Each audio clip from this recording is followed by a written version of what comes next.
नमस्कार शिक्षक साथी। जैसे कि आप सभी को पता ही है कि प्रत्येक वर्ष की भांति इस बार भी आपको अपना आय संपत्ति विवरण देना होगा। एसेट्स एंड लायबिलिटीज के बारे में आपको जो है पूरा फॉर्मेट पुनः इस बार भी भर के देना होगा। लेकिन जो सबसे बड़ी बात है, जो नियोजित शिक्षक पहले नहीं दे रहे थे, क्योंकि अब विशिष्ट शिक्षक बन गए हैं और उन्हें भी उनको ये फॉर्म सबमिट करना होगा। इस फॉर्म के बारे में गाइडलाइन पहले ही ऑलरेडी विभाग के द्वारा जारी किया जा चुका है और इसमें बिहार के जितने भी कर्मचारी होंगे ABC ग्रेड के सभी को देना होता है। तो चूँकि आप जितने भी विशिष्ट शिक्षक हैं या फिर VPSC शिक्षक हैं या फिर जो प्रधान शिक्षक बने हैं, इन सभी को ये फॉर्म भर करके जमा करना होगा। इसके लिए आप चाहे तो इस तरह से जो टाइपिंग किया हुआ ऐसा भी जमा कर सकते हैं या फिर ऐसा फॉर्म प्रिंट करके और इस तरह से आप पेन से भी फिलअप करके इसे आप जमा कर सकते हैं। इसका जो अंतिम तिथि है वो फरवरी तक दिया गया है, आप फरवरी तक जमा कर सकते हैं। तो क्यों नहीं हम इसे पहले ही इसको फिलअप करके या हम इसके बारे में जानकारी ले ले, जिससे कि जब समय रहते हुए हम इसे जमा कर देंगे तो किसी तरह की परेशानी नहीं होगा। क्योंकि इस फॉर्म को आप जमा नहीं करेंगे तो निश्चित तौर पर आपका पर कार्रवाई होना तय है और ये सभी को अनिवार्य रूप से भरना होता है, जितने भी सरकारी राज्यकर्मी होते हैं।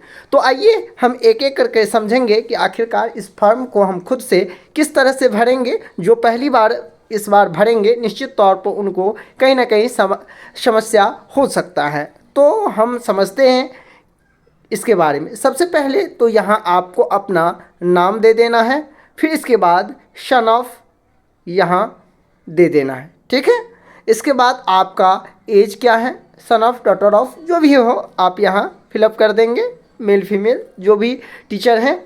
इसके बाद आपको जो यहाँ अपना दे देना है, चूँकि आप एजुकेशन डिपार्टमेंट में हैं और यदि कोई अन्य कर्मचारी देख रहे होंगे ये वीडियो तो आप जिस भी डिपार्टमेंट से हैं वो आपको यहाँ देना है। इसके बाद जो आपका वर्किंग है, जो पद है वो यहाँ देना होगा। जैसे आप यहाँ देख सकते हैं 9-10 टीचर हैं, तो यदि आप विशिष्ट शिक्षक हैं तो इंग्लिश में आप एक्सक्लूसिव टीचर जो भी क्लास के हैं वो दे देंगे, या फिर आपको यहाँ पे जो है अपना दे देना है स्कूल टीचर, हेड टीचर, जो भी हैं वो आपको यहाँ इंगित कर देना है। यदि आप टाइपिंग के रूप में फॉर्मेट चाहते हैं तो आप मुझे मोबाइल पे व्हाट्सएप पे मैसेज कर सकते हैं। ये नंबर है मेरा 8873794919। इस पे जो आप मैसेज करके आप ऐसा जो है साइबर कैफ़े के द्वारा भी कुछ चार्ज दे करके आप ये बनवा सकते हैं अपना डिटेल्स शेयर करके, ठीक है। या फिर इसे आप आसानी से अपना जो है पेन से भी आप फिलअप कर सकते हैं, ठीक है। इसमें सबसे पहले आप देखेंगे यहाँ जो आपको यहाँ क्या करना है, कैश डिटेल्स। देखिए तो आपके हैंड में जो कैश हैं, ये कैश मतलब जो आपके पास है उसके बारे में सेल्फ, इसके बाद स्पाउस यानी कि जो आपकी पत्नी है उसके बारे में, या फिर आपके पति हैं उसका डिटेल्स। दूसरा आप डिपेंडेंट या यदि आपके पास डॉटर हैं तो डॉटर का डिटेल्स, या सन है तो सन का डिटेल्स, दोनों हैं तो दोनों तीनों जो भी आप पे डिपेंड है उनका यहाँ पे नाम हम दे देंगे, ठीक है। तो ये तो पहला लाइन आप समझ गए, सेल्फ, स्पाउस, डिपेंडेंट 1 2 3, ठीक है। इसके बाद कैश है, किनके पास कितना कितना कैश है। आगे में बच्चे के पास नहीं है तो नील कर देंगे, अपने पास जो भी है वो यहाँ पे हम इंगित कर देंगे। इसके बाद कहा जा रहा है कि बैंक्स या फाइनेंशियल जो भी आपका है इंस्टीट्यूशन, उससे जो आपको नॉन बैंकिंग फाइनेंशियल कंपनीज भी हो सकता है, उससे आपको सेल्फ कितना आ रहा है, उसमें आपकी पत्नी को कितना है और बच्चे को कितना, वो भी आप यहाँ इंगित कर देंगे, ठीक है। इसके बाद कह रहा है बॉन्ड्स, क्या आपके नाम से कोई बॉन्ड्स है, नहीं है तो सब में हम नील नील नील कर देंगे, ठीक है।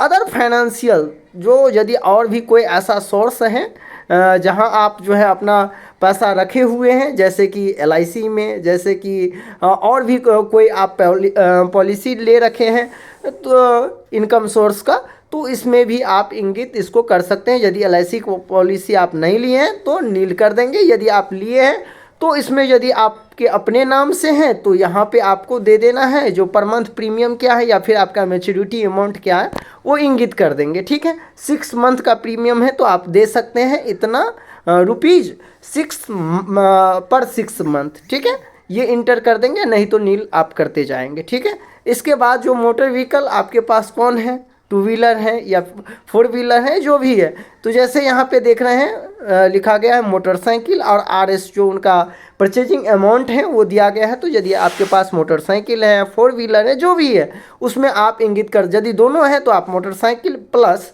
आप 4 व्हीलर जो आपके नाम से है वही देना है। ठीक है, या फिर आपकी जो स्पाउस हैं उसके नाम पे हैं तो यहाँ दे सकते हैं, बच्चे के नाम पे नहीं है तो नील कर देंगे। इसके बाद ज्वेलरी डिटेल्स है। ठीक है, आपके पास ज्वेलरी में क्या है, गोल्ड है तो आप दे देंगे, सिल्वर है तो सिल्वर भी यहाँ लिख देंगे कितना ग्राम है। ठीक है, आपके स्पाउस के नाम से सब में वही चीज़ देना, बच्चे के नाम से कितना गोल्ड है कितना, ये आपको दे देना है। जैसे आपके नाम से मान लीजिए 10 ग्राम है तो यहाँ दे देंगे गोल्ड 10 ग्राम। आपकी पत्नी के नाम से गहने हैं और उसके पास आप देखिए, ध्यान रखने वाली बात है, जो आपके पास जो भी ऑलरेडी गहने होंगे उसका जो बिल है आपके पास उसी के अकॉर्डिंग जो है यहाँ देना होता है डिटेल्स। तो यदि आपके पास जो भी गहना है उसमें दे सकते हैं कि इतना ग्राम गोल्ड है। ठीक है, उसके बाद है अदर एसेट्स, यदि और भी कुछ हैं जैसे आपके पास गैजेट में मोबाइल हो गया, लैपटॉप हो गया, ये सब यदि आपके पास है तो हम लिख देंगे यहाँ। यदि 2 मोबाइल आपके पास हैं तो 2 मोबाइल उसका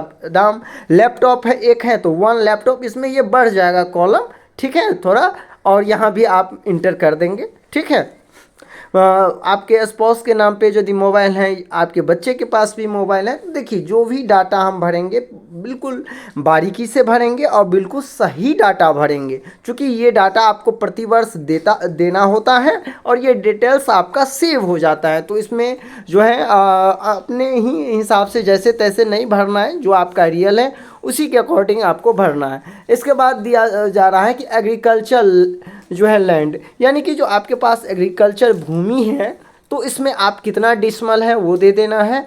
यहाँ आप देख सकते हैं सेल्फ में, जैसे आपके पास नहीं है तो नील है, आपके पति या पत्नी के नाम पर है तो दे देंगे कि 5 कट्ठा, 8 कट्ठा, 10 कट्ठा, या फिर यदि डिसमल में आप देना चाहते हैं तो यहाँ दे देंगे इतना डिसमल। ठीक है, और उसी तरह अपने आश्रित में भी यदि होगा तो दे देंगे, अन्यथा नील कर देंगे। इसके बाद कह रहा है नॉन एग्रीकल्चर, जो कि आप यहाँ देख सकते हैं, और इसमें कहा भी जा रहा है कि लोकेशन क्या है, सर्वे नंबर यदि है तो ये सब यदि देना होगा तो दे सकते हैं। करेंट मार्केट वैल्यू सब पूछ रहा है, तो देखिए यदि आपके पास है और उतना देने में सक्षम है आप, तो वो भी आप मेंशन कर सकते हैं। वैसे नहीं तो आप डायरेक्टली आप जो कितना आपका जो है एग्रीकल्चर या नॉन एग्रीकल्चर लैंड है वो डायरेक्टली आप लिख देंगे। ठीक है, इसके बाद है कि बिल्डिंग, तो चूंकि बिल्डिंग में यदि मान लीजिए कोई ऐसे भी पर्सन है जिनके अपने नाम से कोई भी ज़मीन नहीं तो नील कर देंगे। ठीक है, बट ज़मीन नहीं है लेकिन पिता के जो ज़मीन है उस पर आप तो रही हैं, तो यदि आप रह रहे हैं तो इस तरह से फॉर्मेट में हम लिख देंगे कि बिल्डिंग, ठीक है, उसके अंदर कितने रूम हैं तो 4 रूम हैं, ऑन फादर्स लैंड, यानी वो जो बिल्डिंग है उसमें हम 4 बिल्डिंग मेरे पास है वो रह रहे हैं, लेकिन वो जो ज़मीन है वो हमारे पिताजी के नाम से है। ठीक है, ठीक, और इस समय आप नील कर देंगे। आपके नाम से तो आप दे देंगे, आपकी पत्नी और या पति के नाम से है तो वो भी यहाँ डिटेल्स में इंगित हम कर देंगे। ठीक है, इसके बाद हाउस, अपार्टमेंट्स, ये सब तो चूँकि ये सब यदि देखा जाए तो मार्केट में जो रहते हैं उनके लिए कहीं ना कहीं हो जाता है। और यदि आपके पास अपार्टमेंट सब हैं तो उसका भी आप डिटेल्स, कितने अपार्टमेंट्स हैं, उनका वैल्यू क्या है, तो वो चाहे तो वो भी आप दे सकते हैं। लेकिन यदि हम शिक्षक के स्तर से देखें तो कहीं ना कहीं आपके लिए उतना पूरे विस्तार पूर्वक आप सक्षम हैं तो दे सकते हैं, या फिर स्मॉल में मतलब में भी फाइनली करके आप डायरेक्टली टोटल में दे सकते हैं। क्योंकि आप समझ ही रहे हैं जो ए ग्रेड के कर्मचारी होंगे, बी ग्रेड के कर्मचारी, तो निश्चित तौर पर उनका बहुत सारा अपार्टमेंट होते हैं, बहुत सारे जो है उनका एसेट्स होते हैं, तो उनको पूरे डिटेल्स पूर्वक देना होता है। क्योंकि जब भी निगरानी विभाग जांच करेंगे तो आपके आय और संपत्ति ब्यौरा यदि देखेंगे, इनकम के अकॉर्डिंग आपका यदि देखेंगे कि निश्चित तौर पर उसका संपत्ति ज़्यादा है तो निश्चित तौर पर उस पर जो है वो कहीं ना कहीं जांच बैठने ते हैं और आप देखे होंगे, तो उसी सब के लिए ये सब चीज़ लिया जाता है कि आपके इनकम जितना है क्या उसी के अकॉर्डिंग आपका संपत्ति इंक्रीज हो रहा है या उससे ज़्यादा हो रहा है। चूँकि ज़्यादा हो रहा है तो आप उतना अमाउंट ला कहाँ से रहे हैं। इसी सब चीज़ को रोकने के लिए जो है कहीं ना कहीं इनकम डिपार्टमेंट इस तरह सभी कर्मचारियों से जो है आय संपत्ति विवरणी जो है कहीं ना कहीं मांगा जाता है। अब आपके पास खर्च का यानी कि लोन कितना चल रहा है और किस बैंक में चल रहा है। यदि लोन चल रहा है तो किस बैंक में बैंक दे देंगे, लेकिन ध्यान रखेंगे यहाँ टोटल लोन जो आप लिए हैं वो नहीं देना होता है। जो आप जिस डेट में मतलब कोई एक डेट मान लीजिए 31 दिसंबर तक देखा जाए, 31/12/2025 तक आप डाटा दे रहे हैं, तो 31/12/2025 तक आपका आउटस्टैंडिंग अमाउंट कितना है, यानी कि अब कितने लोन शेष रह गए वो देना है, न कि आप जितना लोन लिए हैं वो पहले से। ठीक है, वो चीज़ दे देना है। बाद बाकी और भी यदि आप कहीं से लोन लिए हैं तो वो सब आप देख सकते हैं, वो भी दे देना है। नहीं लिए हैं तो सब में नील करते जाना है। ठीक है, इसके बाद देखा जाए तो इनकम टैक्स के अंतर्गत इसमें आप अपना पैन नंबर डाल देंगे। ठीक है, बाद बाकी आप नील करते जाएंगे।